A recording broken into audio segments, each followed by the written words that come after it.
Chapter 2, How to structure your working day to get more done. The way that you structure your day when working from home can make a huge difference to your ability to get lots of work done.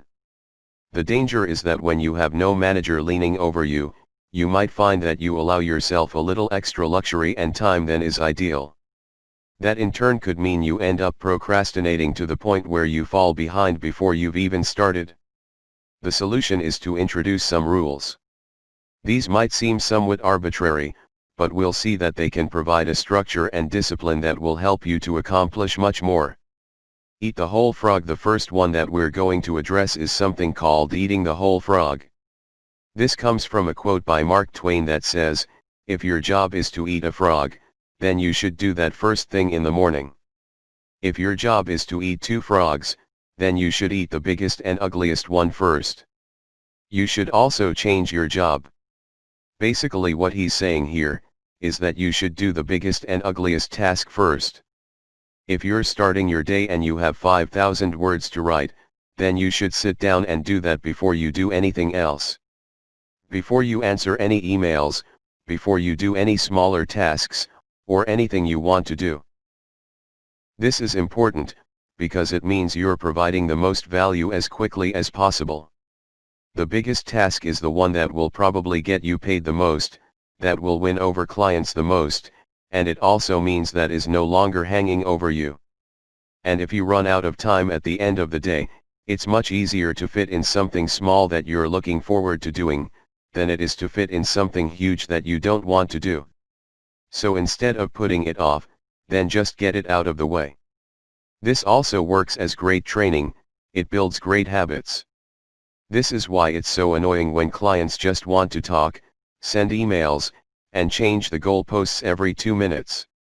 If you want a professional to do something, if you're paying them to do something, then just let them do it. This simple rule will allow you to be as productive as possible. There are exceptions to this rule though. The 1-minute rule, for instance, if you should find yourself needing to complete a task that will only take 1 minute, then you should tick that off as soon as you possibly can. It's very common for people who work from home to find themselves becoming overwhelmed and exhausted. While there are several reasons for this, one of the biggest is simply trying to manage their time when they have a huge amount to do. How do you possibly keep on top of all the tasks that are piling up, when there is no one to help structure your day? Tim Ferriss calls the kinds of small tasks that play on your mind open loops. For instance, you might have an email that you need to answer that you are putting off, because the client is awkward perhaps, or you might have something that needs fixing on your website. These jobs take 1 minute or less, but you put them off because, A, you have that other big pressing task to take care of, B, they are emotionally stressful, so you would rather bury your head in the sand. But here's the thing, those issues aren't going to go away. And the longer they hang over you, the more they are going to cause you stress and anxiety. In other words, you should just do them right away. If they take 1 minute, then they aren't really going to eat into your day. But once they're done, that's one thing less on your mind. And it becomes that much easier to just focus on the work that you need to get done. This doesn't just apply to your work either, it likewise applies to chores and things you need to do around the house. For instance, if you have dishes that you have just eaten off of, then put them in the sink and get back to work. The exception to the 1-minute rule, is when you are deep in work. If you are working in a very focused manner toward completing a specific task or goal, then you should not allow small things like emails to steal your attention away. When you are distracted by another task, it can actually take you around 23 minutes and 15 seconds to refocus back on the original job. This is according to Gloria Mark, who researches the topic at the University of California. Our brains are not physically capable of multitasking, and instead work by switching between tasks. So if you stop your big essay to write an article, you are going to break yourself out of flow, and find yourself struggling with procrastination again as soon as you try to get back to it. That said, this is something you can train with time. My advice is that you turn off all notifications, shut your doors, and put on noise-canceling headphones. You aren't breaking the 1-minute rule, because you are not going to be aware of the new task until after you have finished the current big job. To-dos okay, but what about those jobs that are going to take 2 to 3 minutes? What about the 20-minute jobs?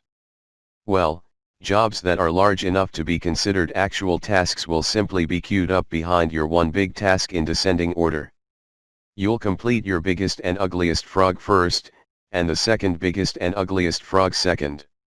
For those niggling to-dos, the best option is to put them on a to-do list. Once you do this, you clear them out of your headspace, allowing you to focus more on the big task at hand. The best part is that you can now designate some time within your day in order to attack those issues. For instance, you can spend 20 minutes at the end of each working day making sure to work through small to-dos. This means they'll never pile up and become overwhelming, and you'll never forget something that ends up causing you a lot of stress. Of course, these rules are not set in stone. Different people work differently, and the best strategy for you may depend on the type of work you prefer. But the key take-home is that by employing strict rules, you can make sure that you don't end up overwhelmed by tasks as they come in. This in turn allows you to work during more defined hours, and avoid letting your work spill over into your downtime. All that can be game-changing. And this specific set of rules have been tried and proven to be highly effective by countless professionals.